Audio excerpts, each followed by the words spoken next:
L'industrialisation, qu'est-ce que ça veut dire? Donc, c'est la production de contenu de qualité en quantité. Ça y est, c'est à ce moment-là que tous mes portables se mettent à sonner. Et donc, l'idée, c'est quoi? C'est en fait, donc, déjà, quand on parle de quantité et de qualité, qu'est-ce qu'on dit? Alors, sur la quantité, il faut faire attention que la quantité, ça n'est pas nécessairement un volume de mots. Forcément que c'est un volume de mots. On peut dire qu'à partir de genre 1000 mots par mois, par exemple, on est déjà dans une quantité. Parce qu'au bout au bout de l'année, ça fait quand même 12 000 mots. C'est un investissement. On travaille pas mal aussi avec des PME, avec des auto-entrepreneurs même, pour lesquels c'est un fameux investissement. Et dès lors, il s'agit de rationaliser aussi et de rentabiliser au maximum les efforts de production qu'on fera. Donc, le volume importe.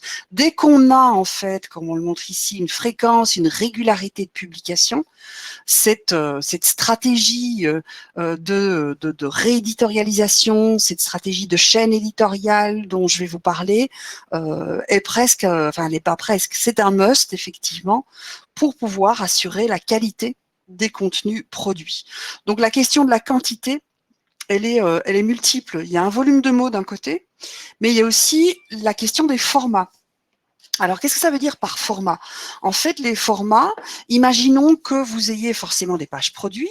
À partir de ces pages, enfin, je dis forcément, tout le monde n'a pas un e-commerce, mais pour les e-commerçants, par exemple, vous avez une page produit. À partir de ces pages produits vont être déclinées forcément aussi des pages catégories, des pages conseils, des FAQ, du blog, vraisemblablement, de la newsletter. Donc là, on a une variété de formats. On peut très bien, et ça nous arrive en B2B notamment, d'avoir par exemple une fréquence ou un volume de mots de 1200 mots par mois. Mais néanmoins, ce qu'on va faire, c'est qu'on va s'assurer que dans la production du contenu, on puisse fragmenter en fait certains contenus pour pouvoir les réagréger ensuite. J'y reparlerai ça, hein, c'est vraiment le concept de rééditorialisation. Les réagréger ensuite et produire de cette manière-là de nouveaux contenus sous des canaux différents, sous des formats différents. On reparlera aussi du contenu dupliqué. Mais donc, la variété des formats va être importante. Et donc, quand on dit format, je vous le dis, c'est à la fois les dispositifs, donc du contenu froid, du contenu e-commerce, du blog, la page conseil, etc. Mais ça va être aussi, évidemment, les formats dispositifs médias qui seront davantage du livre blanc en PDF à télécharger, du média social, le webinaire, par exemple. Typiquement ici, regardez, je produis un webinaire sur la production de quantité de contenu de qualité et derrière, vous aurez un email avec le résumé et l'extractum de ce qu'on aura dit ici. Vous aurez le PDF aussi. Il y a un article que Amandine, ma collègue, a publié, pas plus tard d'ailleurs que aujourd'hui, je pense précisément sur la chaîne éditoriale sur notre site, article qui est le produit aussi en fait de la construction de ce webinaire. Je vous le mets ici, cet article. Donc ça, c'est voilà, c'est ça qu'on entend par variété de formats. La quantité de contenu va aussi dépendre de la quantité d'auteurs et éditeurs. Est-ce qu'on va mettre en place une chaîne éditoriale quand on n'a qu'un seul auteur, qui en plus est son propre éditeur et validateur? Non, bien sûr. En revanche, du coup, le défaut, ou en tout cas le danger qu'on a, c'est que quand cette personne partira, dès lors, tout ce capital-là sera à refaire, à perdre, ou risquant d'être perdu. Donc la quantité d'auteurs, c'est aussi typiquement quand on a des auteurs externes, quand on a des contributeurs qui viennent de l'extérieur. Tout l'aspect du chartage, tout l'aspect de la modélisation va prendre son importance. Et puis, évidemment, tout dépendra du ratio effort et retour. Quand on a un dispositif qui est plus communautaire, par exemple, donc nous, on a lancé en 2014 un magazine communautaire qui s'appelle elfonduvelo.com. Aujourd'hui, ce magazine est surtout alimenté par les contributions de nos équipes, de nos teams, de nos cyclistes en fait contributrices. Et bien là, effectivement, on peut se dire que à minima, on va mettre en place une chaîne éditoriale et on va mettre un workflow où on va mettre des modèles, mais on ne l'a pas encore fait beaucoup. Alors vous allez me dire, c'est le cordonnier qui est le moins bien chaussé, pour la simple et bonne raison qu'aujourd'hui, ce contenu qu'elles nous fournissent fonctionne, alimente effectivement suffisamment l'attention de notre communauté qui ne cesse de croître, et en plus de ça, il ne nous coûte rien, sinon le temps d'intégration et d'optimisation SEO et de temps en temps effectivement un webinaire. Mais donc dans le ratio effort-retour, plutôt que de perdre justement toute cette quantité de contenu qu'elles nous fournissent, on ne veut pas les surcharger avec des règles et avec des contraintes. Et puis enfin, je vous parlais de la fréquence et de la régularité de publication. J'ai même envie de dire que ça, c'est un petit peu un pléonasme quand on parle aujourd'hui de contenu web, c'est qu'il faut effectivement cette production. On ne peut plus se contenter de produire du contenu qui va se refroidir et puis qui ne sera plus alimenté. Aujourd'hui, le SEO, le référencement nous oblige presque à avoir cette démarche de régularité de fréquence, et puis pas que le référencement. Le fait de devoir rester en contact avec nos cibles, de rester top of mind, comme on dit en anglais, nous oblige effectivement à produire de l'email, de la newsletter. C'est aussi du contenu. C'est idiot de ne pas multiplier et démultiplier les sources de trafic, et donc que ce contenu d'un email puisse aussi faire référence à un contenu qui sera sur le site. D'accord? Donc ça, c'est en termes de quantité. Quand on dit produire des contenus en quantité, voilà les éléments qu'on va prendre en compte. En termes de qualité, alors en termes de qualité, on a comme slogan depuis maintenant une bonne dizaine d'années, cette citation de Vitruve. Vitruve, vous connaissez cet architecte scientifique du IVe siècle, je pense, après Jésus-Christ, qui a dit qu'une œuvre d'architecture, pour être correcte, pour être acceptable, doit associer utilité, attrait, pérennité. D'accord? Donc, utilité, attrait, pérennité. Donc ça, déjà, en termes de qualité, c'est ça. Un contenu doit être utile, attrayant et pérenne. Alors, c'est déjà un très bon critère, parce que souvent, quand vous prenez des contenus aujourd'hui qu'on va devoir publier, tels que des pages de blog, des articles conseils sur comment utiliser, je sais pas moi, comment mettre en place le zéro déchet dans son ménage, etc. Il doit y avoir de la vraie valeur conseil. Je pense notamment à un prospect dernièrement aussi qui faisait appel à nous concernant la rédaction de pages pour leur e-commerce de déguisement. Je vous assure que même dans le choix des sujets, à certains moments, on voyait très très peu la vraie valeur utile de ces articles, et en plus, c'était des articles qui devaient faire 2500 mots. Donc l'utilité, c'est la base. L'attrait, c'est simplement que ce soit dans la ligne éditoriale, dans le style, dans le ton. Et puis la pérennité, c'est d'avoir aussi une logique service. Typiquement, quand on a une rubrique blog, il ne s'agit pas juste de mettre des articles qui n'auront qu'une durée de vie limitée. Qu'il s'agisse, par exemple, d'annoncer qu'on sera à un événement, à un salon, de dire qu'on a une nouvelle fonctionnalité dans le produit, de dire qu'il y aura une mise à jour de ceci et de cela. Et au fond, vos articles, au final, ne sont pas du tout pérennes. Donc, c'est important dans son patrimoine éditorial de travailler sur cette pérennité. Donc, la qualité, ça va être ça, mais évidemment que ça va être aussi votre sens à vous, votre message. Quelles sont vos valeurs? On reviendra ça sur la singularité et la proposition de valeur. De s'assurer que quand vous positionnez et que vous faites un article sur le zéro déchet, qu'est-ce qui fera votre différence à vous par rapport à un autre annonceur, une autre enseigne dans votre domaine, en sachant qu'il faut du coup un lien effectivement entre votre domaine d'activité et le zéro déchet, bien sûr. Donc ce sens, ce message, cette singularité, cette proposition de valeur, ce sont les bases. On verra ça, c'est ce que j'appelle le fond éditorial dans la modélisation. On y reviendra. Et puis l'ergonomie éditoriale qui manque encore tellement cruellement. Je suis par ailleurs avec mes camarades de contenu, je ne sais pas si vous connaissez notre initiative contenu, en train de préparer la rédaction, la constitution d'une charte de déontologie pour les contenus. Et là, on est en train de comparer un peu des contenus pour voir un peu où on doit mettre le curseur en termes de qualité. Eh bien, on se rend compte que sur la plupart des contenus qu'on identifie qui seraient susceptibles d'être intéressants comme jauge, l'ergonomie éditoriale de base, c'est-à-dire la pyramide inversée, les 5 W, la concision, les intertitrages, le relief et la saillance dans le contenu, manquent cruellement dans presque tous les contenus, sans parler de l'hypertextualité et de l'interaction. qui sont quand même les bases du web. Donc, un contenu web, par défaut, doit répondre à ces critères qui sont l'interaction. Donc, on doit faire agir, on doit susciter une action de l'utilisateur. Sinon aussi, c'est du taux de rebond. Et puis, l'hypertextualité qui veut que sur une page web, il y a forcément 2-3 liens vers d'autres pages web, qu'elles soient internes, voire même externes, puisque c'est le web. Et le web, c'est un projet très leibnizien, puisque c'est un projet humaniste, c'est un projet qui relie le monde de maillon à maillon. Et donc, cette idée, effectivement, de mailler ces pages pour exister dans le web a tout son sens. Google le recommande en premier lieu. Donc, ça, c'est la qualité.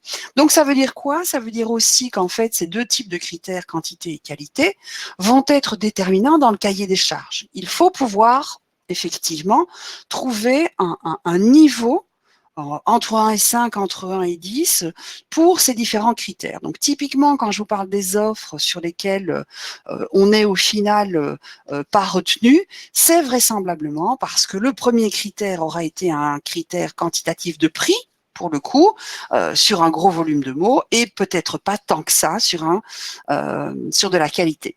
Or, aujourd'hui, on sait très bien aussi que on ne parle plus de SEO en termes de Search Engine Optimization, donc optimisation pour les moteurs de recherche, mais bien de Search Experience Optimization, optimisation pour l'expérience de recherche, et jusqu'à preuve du contraire, les contenus de mauvaise qualité ne font pas recette et ne convertissent pas. Ils amènent peut-être un trafic entrant. Si c'est pour le perdre ensuite, ça n'a pas beaucoup de sens. C'est un investissement, effectivement, malheureusement, peu rentable. Alors, au niveau du contexte et des enjeux de ce travail, en fait, et de ce grand chantier de production de qualité en quantité, d'abord, premier aspect, c'est quand même de se dire que depuis un paquet d'années, on est aussi dans une mécanique où le contenu se partage, se co-crée, se co-développe, se co-construit. Et où l'utilisateur final a tout à fait la possibilité de s'approprier un discours sur votre enseigne, de la vie sur votre enseigne, et donc carrément aussi, voilà, de coproduire votre discours de marque. Et dès lors, ce faisant, ça veut dire quoi? Ça veut dire qu'on a de plus en plus focalisé le marketing sur les attentes des consommateurs qui sont par ailleurs surinformés. Donc, on anticipe leurs besoins. Typiquement, tout ce qui est aujourd'hui, on n'est plus sur du product life cycle, on est plutôt sur du customer's journey, et donc sur le cycle de décision de l'utilisateur, sur le trajet d'attention, sur le cycle de maturité de l'utilisateur. Donc ça, c'est un élément très important dans le travail sur le contenu de qualité, c'est déjà d'intégrer en fait ce cycle de maturité de l'utilisateur, de savoir que un utilisateur qui n'est pas encore du tout confronté à une problématique à laquelle répond votre solution, eh bien, n'aura pas besoin de messages de vente. On a eu le cas encore ce matin, j'avais un client en ligne pour lequel on produit des pages de 3000 mots, donc des landing pages, des pages catégories, des pages thématiques de 3000 mots et des pages filles de 1500 mots, à qui je disais que ce qu'on avait reçu de leur part comme mots-clés, alors que ce sont des pages sur lesquelles on doit faire de la sensibilisation, on a reçu des mots-clés qui sont des mots-clés de conversion, des mots-clés de tête de traîne, qui sont devis fenêtre, qui sont devis toiture, alors que on est sur des pages qui, a priori, sont plutôt dans comment vérifier la santé de sa toiture, quelle solution pour rénover une toiture, restaurer et remplacer sa toiture. Donc, on est beaucoup plus effectivement dans cette première étape du cycle décisionnel que dans la toute dernière. Donc, marketing focalisé sur les attentes, un consommateur, acteur, client qui co-construit le discours de marque, je vous le disais, une concurrence informationnelle extrême, je vous le disais tout à l'heure, on met des liens externes, alors forcément on ne va pas aller mettre des liens externes vers des concurrents, en revanche on va mettre des liens externes vers des sources qui vont être des sources en général, soit tout ce qui est législation, soit tout ce qui va être du Wikipédia, comme j'ai tendance à dire, mais le problème c'est que il suffit de prendre un site où vous voulez, par exemple, savoir si vous devez prendre des pneus neige ou pneus hiver. Vous allez tomber sur un premier site dans Google, par exemple, et il y a fort à parier que quand même, au vu du prix de l'un ou de l'autre produit, on aille rechercher le discours, on aille rechercher les propositions sur un site concurrent qui sera à un clic, deux clics de là. Donc cette concurrence-là, elle est effectivement tout à fait existante, elle est tout à fait importante et il faut en tenir compte aussi. Donc ça nous oblige effectivement à différencier et singulariser notre propos. Et puis enfin, le fait que cette recherche, qui est quand même à peu près 50% de l'activité de l'internaute, il faut le savoir ça, 50% de l'activité de l'internaute, c'est de la recherche d'informations.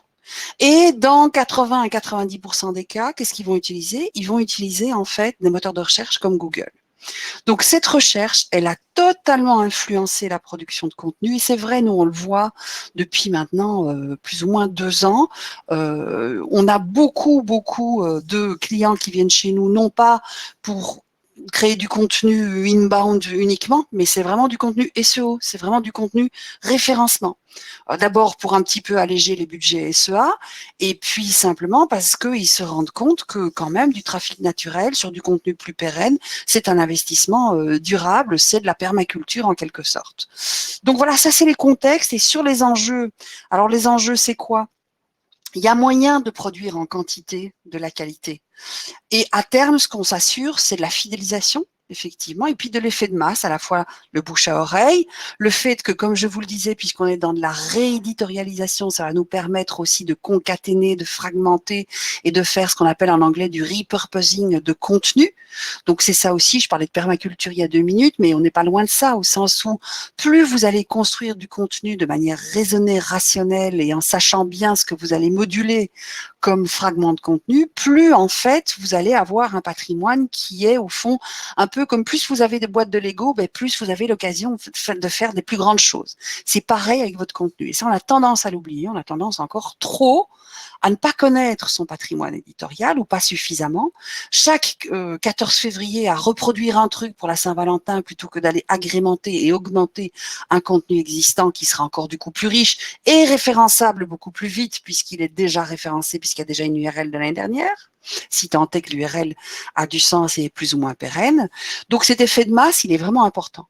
Après, il y a aussi le fait, comme je vous disais, de cette logique de contenu-service qui va inviter en fait cette contenu-service à être pérenne aussi. Qu'est-ce que ça veut dire? Ça veut dire qu'à partir du moment où vous développez une matrice de contenu qui va répondre aux différents stades de maturité du client, il n'y a rien à acheter en fait, il n'y a plus qu'à agrémenter. Et on agrémentera comment? En allant du côté du coup des responsables produits, du côté département vente et après-vente, pour pouvoir affiner les questions des utilisateurs, les responsables clients, les commerciaux, pour pouvoir affiner les questions et pouvoir affiner les contenus en fonction de ces questions très typiques de nos sous-personas, sous-personas. Et enfin, comme je le disais, le contenu est l'arme secrète du référencement et dès lors, c'est essentiel effectivement d'aller travailler sur un premier audit, un diagnostic aussi de votre visibilité. D'accord? Parce que c'est là aussi qu'on verra en quelle quantité on doit produire. On a encore, nous, trop de clients aujourd'hui qui viennent avec une demande de créer des contenus sur tel et tel et tel mot-clé, alors qu'ils sont déjà super bien positionnés là-dessus. Alors, on a tendance à entendre l'inverse. On voudrait être en première position sur tel et tel mot-clé. Mais il y a l'inverse. Il y a des gens qui sont déjà dans un bon top 10, qui sont déjà dans un bon top 30 sur une masse de mots-clés, qui vraisemblablement très souvent sont aussi plus dans la conversion et donc dans la dernière phase en fait du cycle décisionnel. Et il y a toute une partie comme ça, un continent presque parfois, pas juste un pays, pas juste une région, mais un continent éditorial à explorer où ils ne sont pas du tout présents et où là il y a une vraie valeur ajoutée à créer des contenus. Donc cette quantité est aussi effectivement tout à fait modulaire en fonction de l'état du référencement et prendre en compte également dans ce référencement la concurrence, évidemment. Alors, je vous remets ici un graphique que j'avais utilisé dans le livre que j'ai rédigé il y a une dizaine d'années, qui a été mis à jour en 2014, stratégie de contenu, où on voit qu'en fait, voilà, il ne faut pas se mentir, plus on sera, si vous voulez, dans faible coût, faible qualité, plus on sera dans de la donnée, en fait, et plus on sera dans du contenu qui sera purement transactionnel et qui sera à faible valeur ajoutée. En revanche, plus on va aller vers la qualité de contenu, et du coup, ben, on ira aussi effectivement plus vers un coût. Pourquoi? Parce que là, on met en place une chaîne éditoriale, et une chaîne éditoriale à minima, c'est un auteur, un éditeur et un validateur. Alors, l'éditeur et le validateur peuvent être en général les mêmes personnes, mais par contre, là aussi où il y a souvent une erreur, entre le prestataire et le client, c'est d'aller estimer que son auteur est également l'éditeur. On reviendra sur ces notions pour qu'il n'y ait pas confusion, j'en reparlerai. Donc l'idée ici de la publication, donc avec vraiment cette chaîne éditoriale, comme on a dans des maisons d'édition, comme on a dans une rédaction de médias, par exemple, papier, eh bien, effectivement, forcément, elle va coûter plus. Forcément, elle va demander plus d'efforts, mais au final, elle va augmenter substantiellement le retour sur investissement, elle va augmenter le retour sur attention, elle va augmenter le retour sur contenu et elle va augmenter le retour sur effort. Donc, on a effectivement tous les avantages à le faire. Après, si on est en médium, j'ai envie de dire, dans une sorte de juste milieu, on aura effectivement un coût moindre et puis une qualité médium, c'est-à-dire, alors on travaille, nous, là-dedans, on a très peu, surtout dans les gros volumes, typiquement, s'il s'agit de réécrire 3000 pages produits, forcément qu'on n'est pas dans cette logique de publication éditeur. Là, typiquement, on a un projet avec une grosse enseigne, enfin une association d'enseignes e-commerce où on est sur 4 sites différents à créer des pages catégories, et je pense qu'on a déjà écrit plus ou moins 600 à 700 pages catégories. Eh bien, on n'est pas dans une logique ici, ça aurait été effectivement impayable. On est dans cette logique plus de gestion de contenu avec une chaîne éditoriale assez serrée, je vous en reparlerai un peu plus tard, mais vous verrez que du coup, chacun produit son effort, ça c'est très important aussi, que tous les éléments de la chaîne produisent leur effort. Donc voilà un petit peu, et donc ceci, alors typiquement, je peux le dire, c'est que cette configuration-ci, on est dans une faible qualité et dans un faible coût. Il y a plusieurs configurations possibles, il y a plusieurs contextes possibles. C'est d'abord, on fait appel à des usines à contenu, ou on fait appel à des outils. Aujourd'hui, il y a suffisamment d'outils, des générateurs d'articles, des producteurs, des agrégateurs de contenu qui vous produisent en faisant de l'article spinning, ou je ne sais plus comment ça s'appelle en anglais, et qui vous produisent des articles derrière. Nous, on teste de temps en temps des outils pour un peu voir ça. Je pense que, je ne sais pas si ça vous dit quelque chose, Articulo notamment, Articolo. Je crois que c'est comme ça que ça s'appelle. Et puis il y a aussi Article Generator, je ne sais pas si vous le connaissez, voilà, qui produisent des articles. Et après, bien souvent, c'est de la traduction automatique qui viennent d'autres langues sur la base de mots-clés que vous avez donnés. Il y a un travail d'édition derrière qui est énorme et qui parfois, en plus, vous produisent du coup, alors c'est un article unique, mais par contre, il n'y a absolument aucune valeur ajoutée parce qu'il n'y a pas de promesse, parce qu'il n'y a pas de véritable positionnement. D'accord? Donc voilà un petit peu les enjeux. Et après, au niveau des risques, des réponses, pourquoi est-ce qu'on doit mettre en place effectivement, a priori, cette logique de qualité? D'abord parce que sinon on risque effectivement le contenu dupliqué. Alors on sait qu'en général un contenu dupliqué, il est repéré comme tel à partir du moment où on a plus de 30% du contenu du body de la page qui est identique. D'accord? On s'est retrouvé chez Pierre Ricot notamment sur de la rédaction de fiches produits ou simplement les routines beauté, si vous voulez, les conseils d'utilisation des produits étaient tellement identiques de page en page et que la description du produit tel que le voulait le client ou en tout cas le développeur, parce qu'au départ c'était une requête du développeur des pages produits, faisait que en fait c'était malheureusement cette routine et ces conseils d'application du produit qui l'emportaient à la fois en densité sémantique sur le reste, donc sur la qualification même du produit. Donc on a réécrit toutes ces pages, on a mis un peu plus de mots, on a choisi les produits surtout qui étaient les produits phares, à la fois ceux qui se vendent le mieux, sur lesquels effectivement Pierrico était le mieux positionné, mais également ceux qui soit étaient des lancements de produits, soit étaient des vrais ambassadeurs, soit étaient des vrais espoirs. Et donc il y a eu un travail de sélection.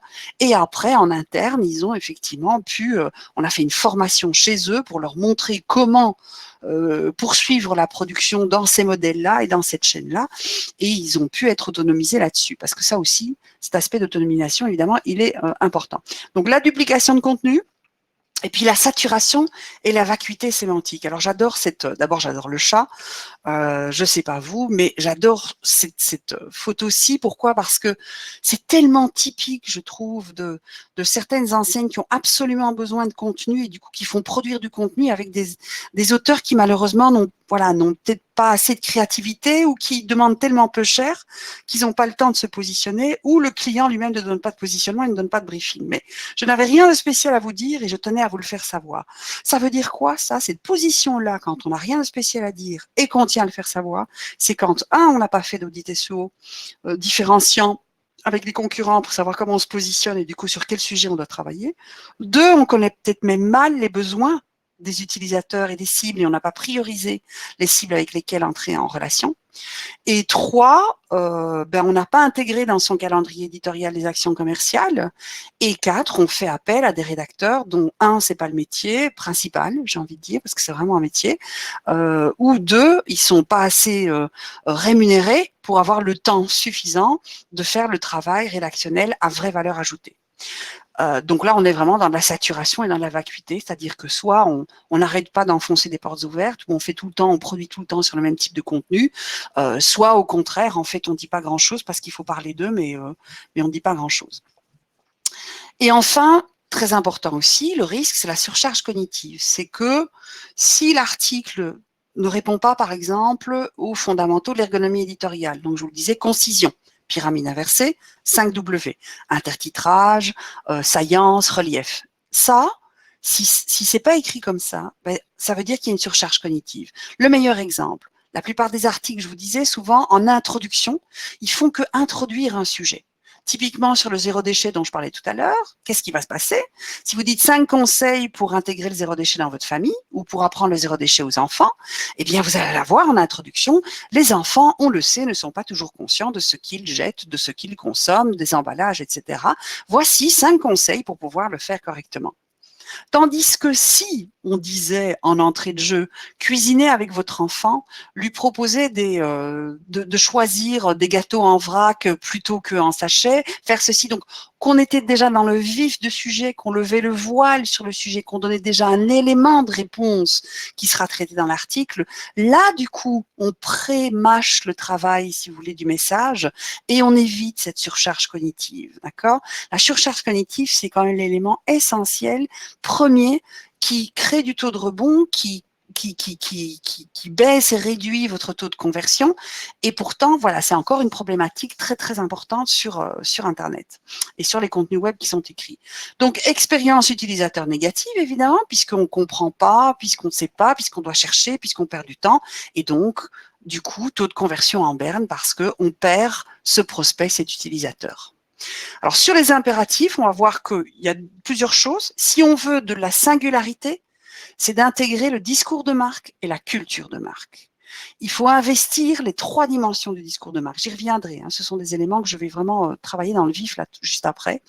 Quand on intègre les 3 dimensions du discours de marque, on équilibre l'éthos, le logos et le pathos, qui sont les 3 éléments clés de la rhétorique, j'y reviendrai, et on se concentre sur sa promesse, sa proposition de valeur et sur les bénéfices clients. Donc moins les fonctionnalités de vos produits et solutions, mais plus sur les bénéfices de vos clients, vos prospects.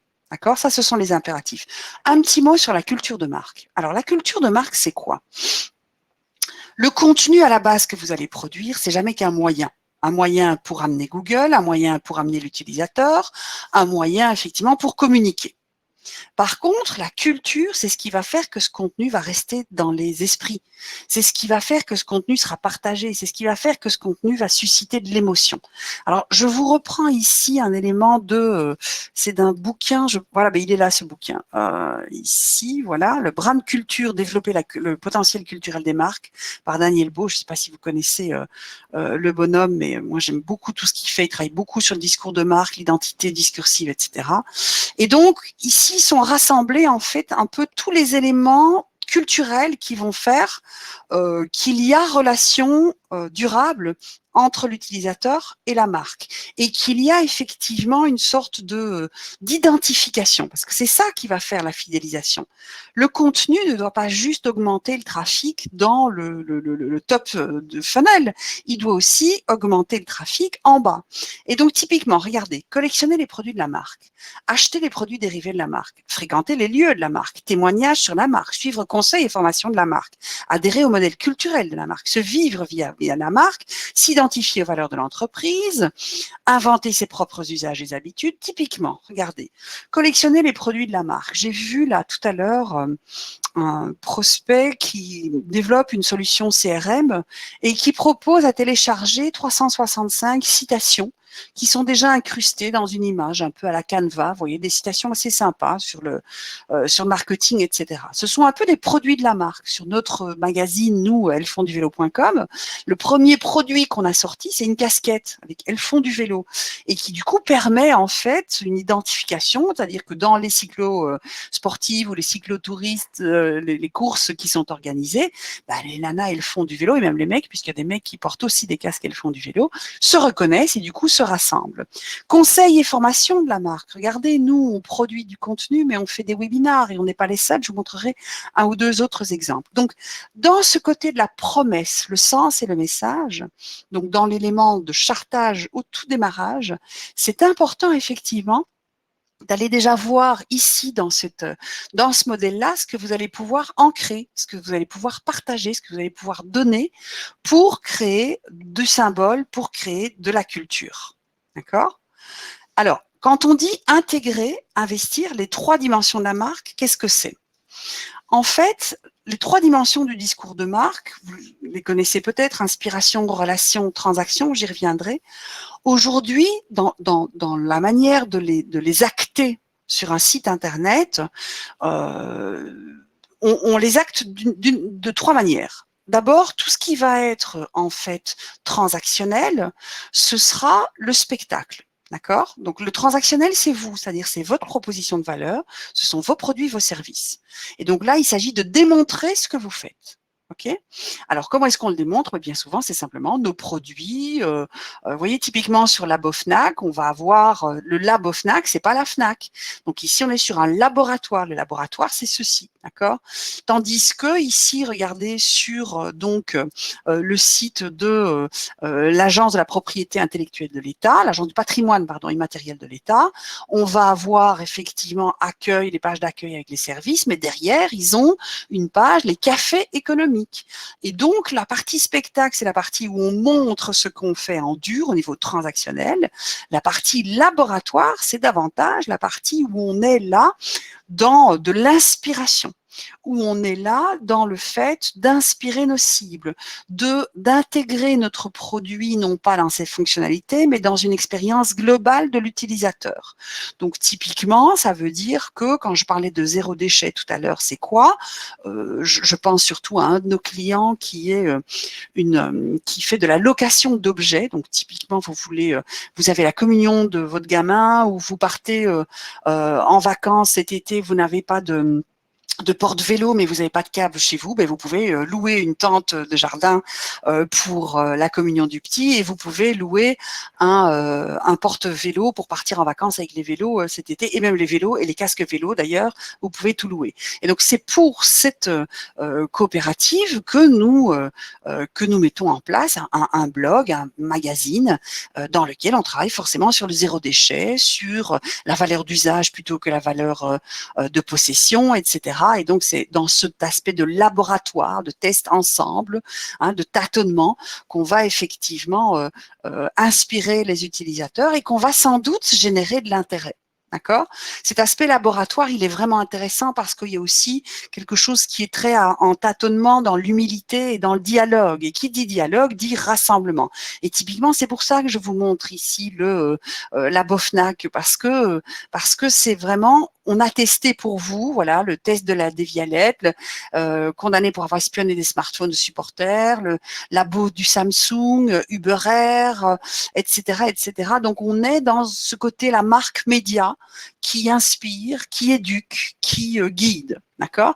Et le côté rassemblement, c'est quoi? Ben, le côté rassemblement, c'est plus chez Nikon ici, où on voit, alors non, je peux pas bouger cette barre 3CX, mais vous irez voir, c'est que, alors c'est du test, c'est de la communauté. En fait, c'est le Nikon Club. D'accord, qui était d'ailleurs appelé anciennement I am your story. Je suis votre histoire. Et donc là, ce sont les utilisateurs de Nikon qui vont aller partager leur propre manière de faire des prises de vue, de travailler sur Photoshop, etc., etc.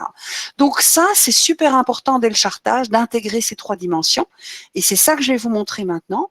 On a vu le contexte, on a vu tous ces éléments de différenciation et tous les éléments du discours de marque qui étaient importants. Maintenant, on va voir la méthode et les solutions. Donc la solution déjà, avant de partir sur la quantité, c'est de se dire quel patrimoine on veut construire. Hein, on va jouer un peu à Monopoly.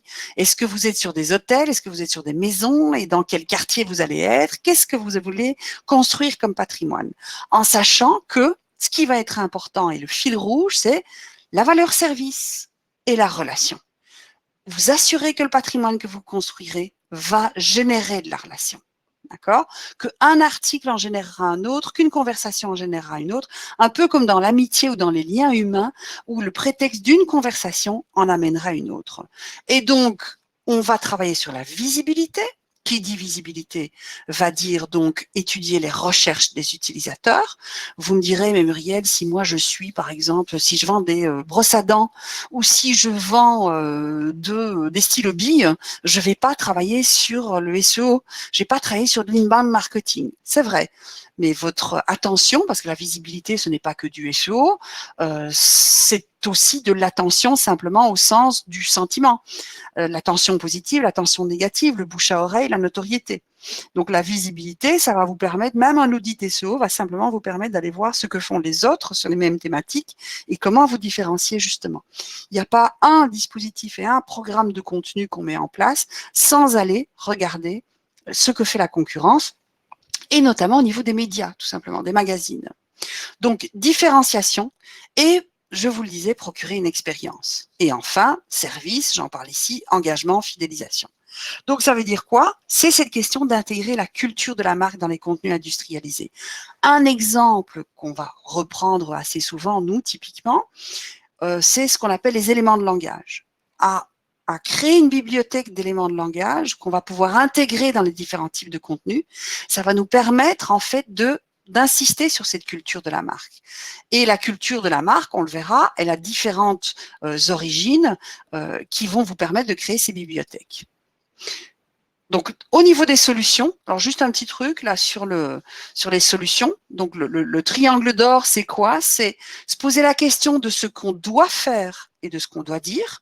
Ça, c'est plus le côté évidemment transactionnel, au sens où j'ai une offre de produits et de services, c'est ça que je dois vendre quand même. Et quelles sont les fonctionnalités? On a un client qui est éditeur de logiciels logiciels de réservation de table dans les restaurants. Ils ont un concurrent. En termes de fonctionnalité, les deux logiciels vraiment se valent. Il n'y en a pas un qui est plus performant que l'autre. Esthétiquement, c'est sûr que là, il y a des différences. Mais sinon, au niveau du fond et au niveau des fonctionnalités, ils sont vraiment concurrents et ils sont chou vert et vert chou. En revanche, c'est typiquement dans la culture de la marque, dans l'interaction avec l'utilisateur, dans le customer success derrière, dans la manière d'aborder le prospect et dans ce qu'il y a autour aussi du produit qui vont faire la différence. Et là, on a vraiment mis en place des stratégies pour créer cette différence et non pas de manière fausse, mais de manière très authentique.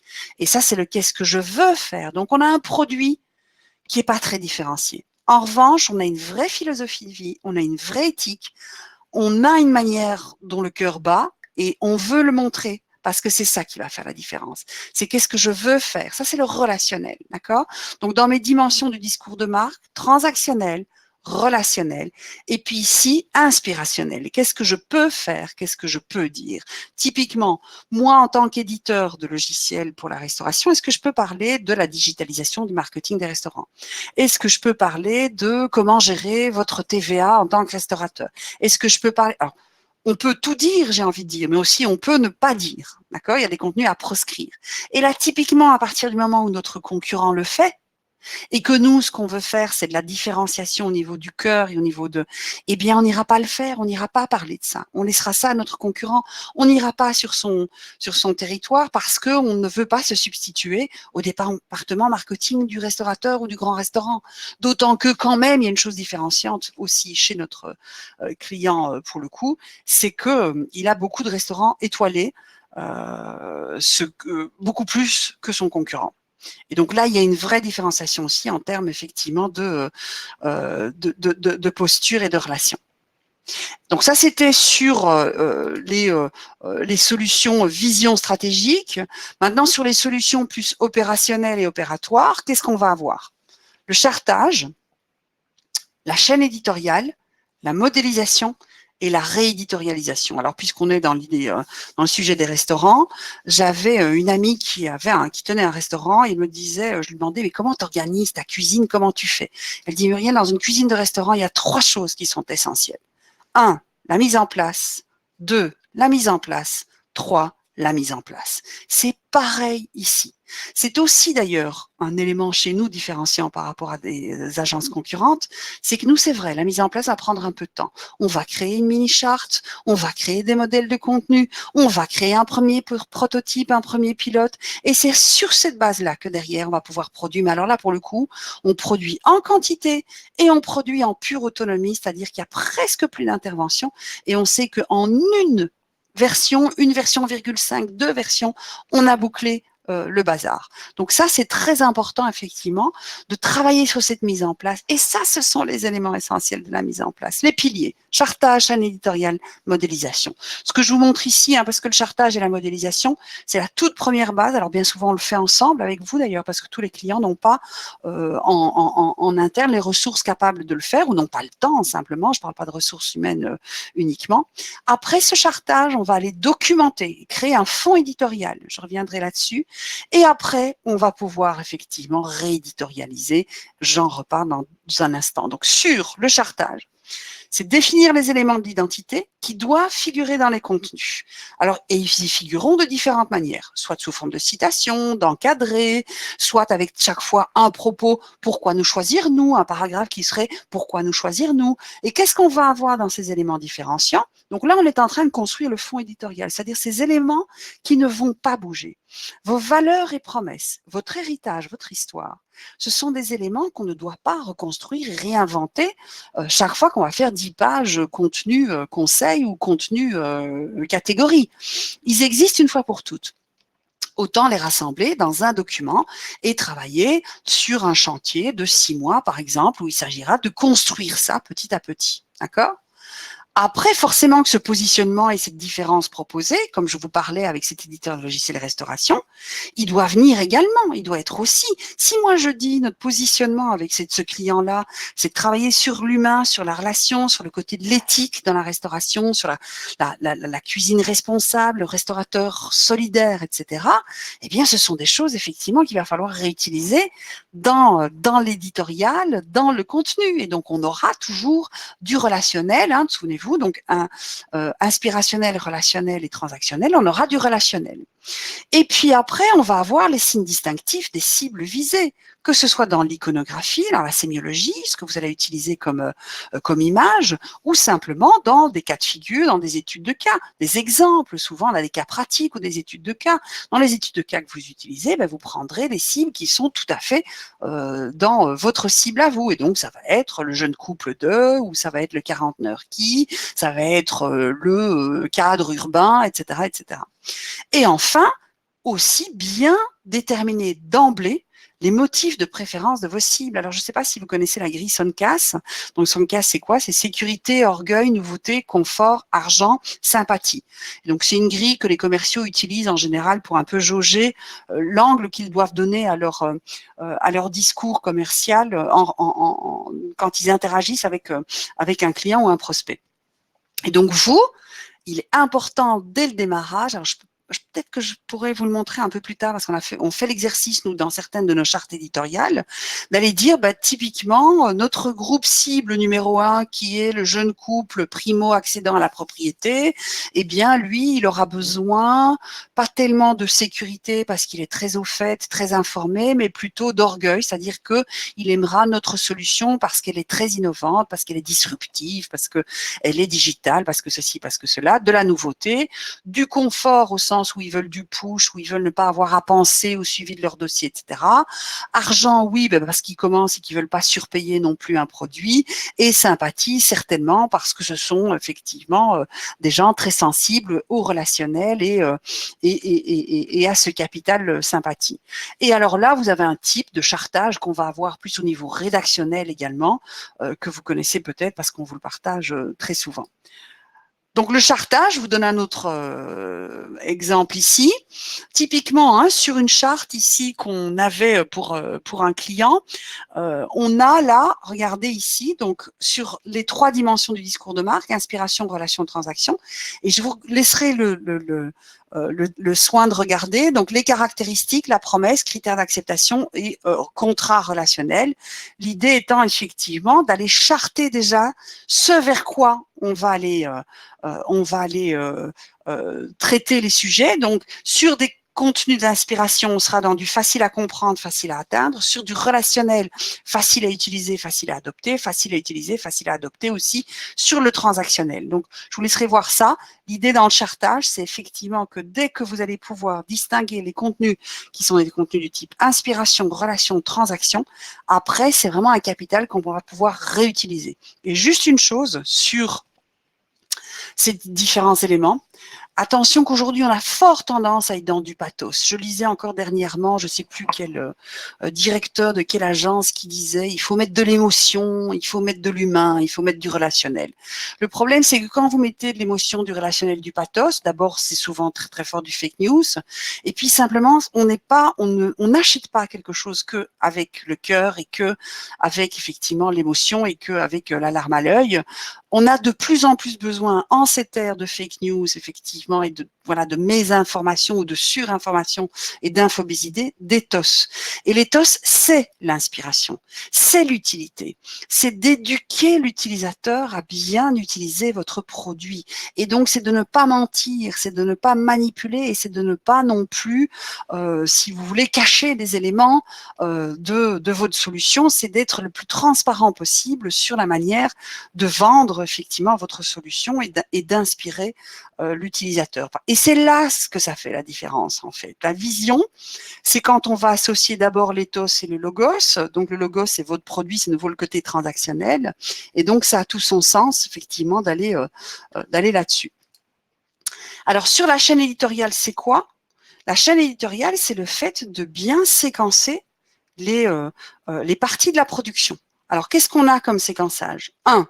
Il faut structurer les contenus, c'est ce qu'on va avoir dans les modèles, je vous le montre dans une minute, qui permet de séparer le fond et la forme. On ne sait pas si c'est du Verdana, si c'est du Brandon grotesque, on s'en fout.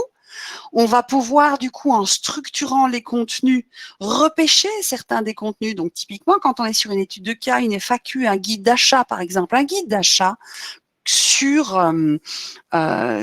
choisir ses fenêtres ou choisir sa toiture. Celui-là, vous allez pouvoir le réutiliser dans plein de contenus. Une page catégorie, un article de blog, les pages conseils, soit en le reformulant ou pas, les sous-catégories de toutes les toitures qu'on peut avoir en chaume, en je sais pas quoi, etc. Donc, le fait d'avoir ce fond éditorial va permettre après de mutualiser des contenus. Et enfin aussi, très important, les rôles. Quand on a un projet de contenu où on doit écraser le prix de production et qu'après le client ne nous donne pas de briefing et dit que c'est à nous à chercher l'information, ça ne va pas. On doit avoir un minimum de briefing commun pour pouvoir pré-mâcher, nous, la structure de notre article. C'est pas pour faire notre boulot et parce qu'on est des fainéants et qu'on ne sait pas chercher de l'info, forcément qu'on sait le faire, c'est notre métier. Et on a sans doute effectivement déjà pas mal de connaissances sur le sujet. En revanche, dans l'architecture, le choix, les partis pris d'une information plutôt qu'une autre, et puis aussi de nouveau les promesses de l'annonceur par rapport à un autre, c'est très important effectivement d'avoir ces éléments-là du client. Et donc, on va avoir d'abord un briefing qui est donné par le client et donc le sourceur, et puis on a l'auteur qui produit, on a l'éditeur, chez nous l'éditeur c'est pas le producteur, l'éditeur c'est un chargé de projet éditorial, et on a le validateur chez le client. D'accord? Très important ces éléments-là. Sur le modèle, typiquement, regardez, ça c'est un modèle de modèle, le gabarit éditorial. Je vous laisserai le voir à votre aise. Qu'est-ce qu'il va contenir? Des métadonnées et des mots-clés, la cible et l'objectif pour la cible, l'architecture et le design d'information.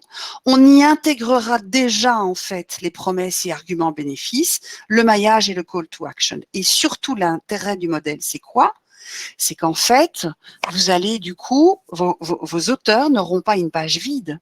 Ils auront un conteneur dans lequel ils mettent du contenu et ils auront un guide. Typiquement, dans notre outil à nous de rédaction, on a un module conteneur qui permet de créer ces conteneurs et ces gabarits.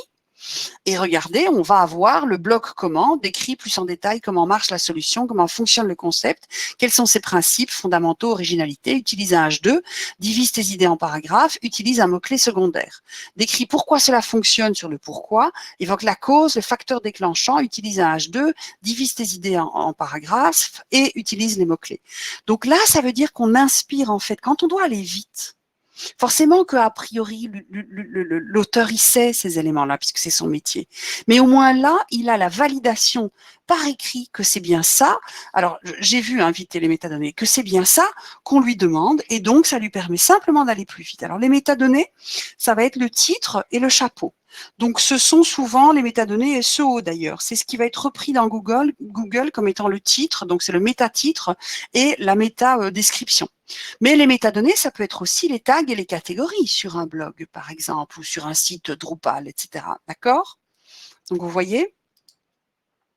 Alors, je vous montre ici un exemple en pourquoi la modélisation est essentielle.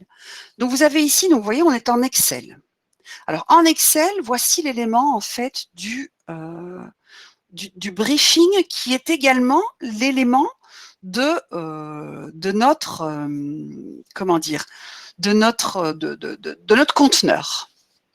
Donc, notre conteneur, c'est ça. On va avoir d'abord forcément le nom, le titre, le chapeau, et puis on a quelle gamme phare à prioriser dans l'ordre d'importance. Donc, on est sur des pages catégories. Les trousses de secours, Securimed, elle est spécialiste des trousses de secours, leader du marché depuis plus de 30 ans. Ça, c'est le client qui a rentré ces informations-là, d'accord?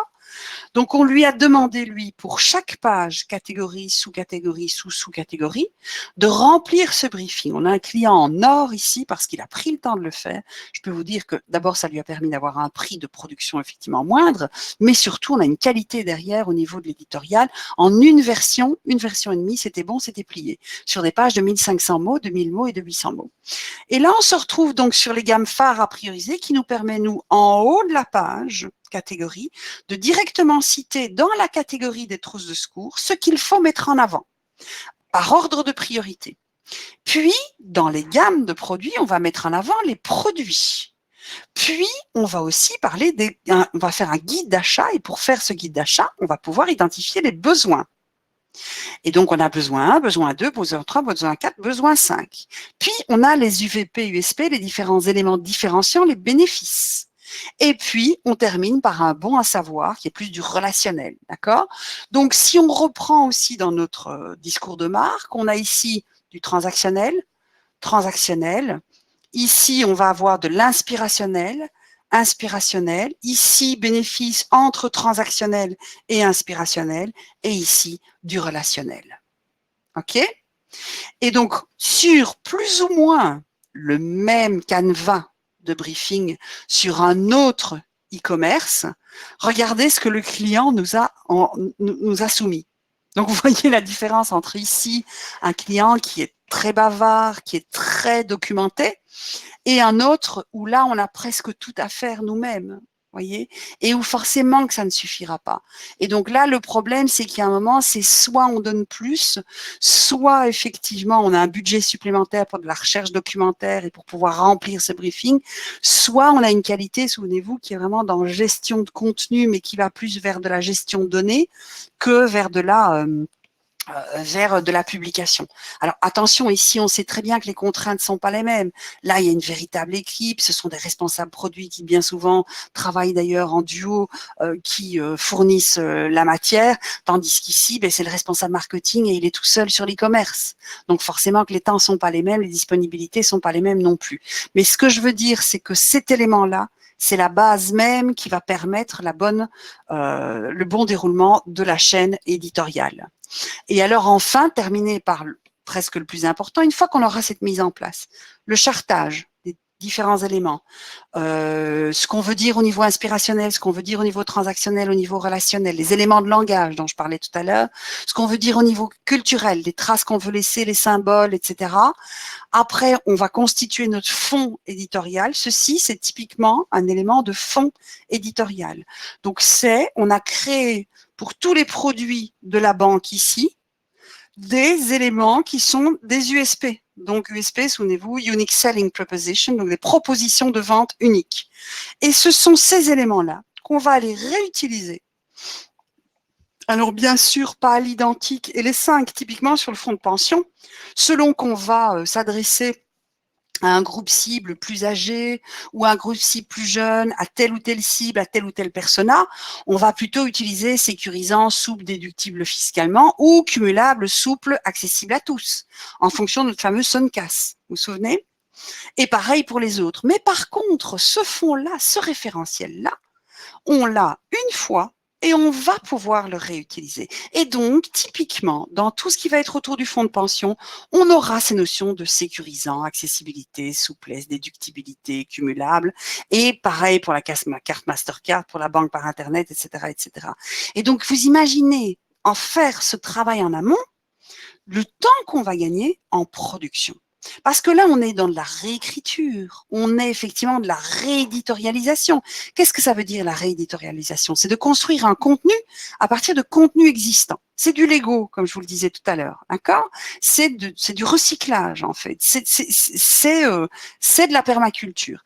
Et donc on va prendre des fragments et on va lisser les fragments, un peu comme quand on fait de la poterie aussi, où on va intégrer ensemble des éléments pour créer à partir d'un fond un patrimoine éditorial. Donc, on a de l'édition, on a de l'éditorialisation, on a de la réédition, puisque l'édition veut que si on part d'un contenu papier, par exemple, on fera plus court, on ajoutera des intertitres, on sera en une colonne et plus en deux colonnes, on ne fera pas une vraie introduction papier, mais on fera une conclusion qui est une introduction, etc., etc.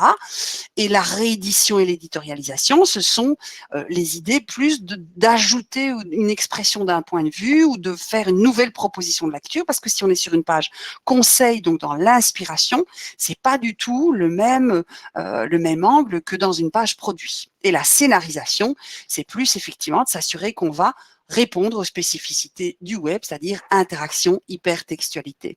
Donc voilà un peu tous les éléments. Comme je vous le disais, si on veut amener au fond à un moment, pouvoir produire des contenus de qualité, utilité, attrait et pérennité en quantité, c'est de se poser les questions, qu'est-ce qu'on doit faire, qu'est-ce qu'on veut faire, qu'est-ce qu'on peut faire. Et en regard de ça, dans ce que je dois faire, on va le charter, le modéliser. Dans ce que je veux faire, on va le documenter. Et dans ce que je peux faire, on va du coup derrière guider complètement ces ressources pour créer le patrimoine éditorial à partir du fonds éditorial. Et j'en ai terminé là. Est-ce qu'il y a des questions?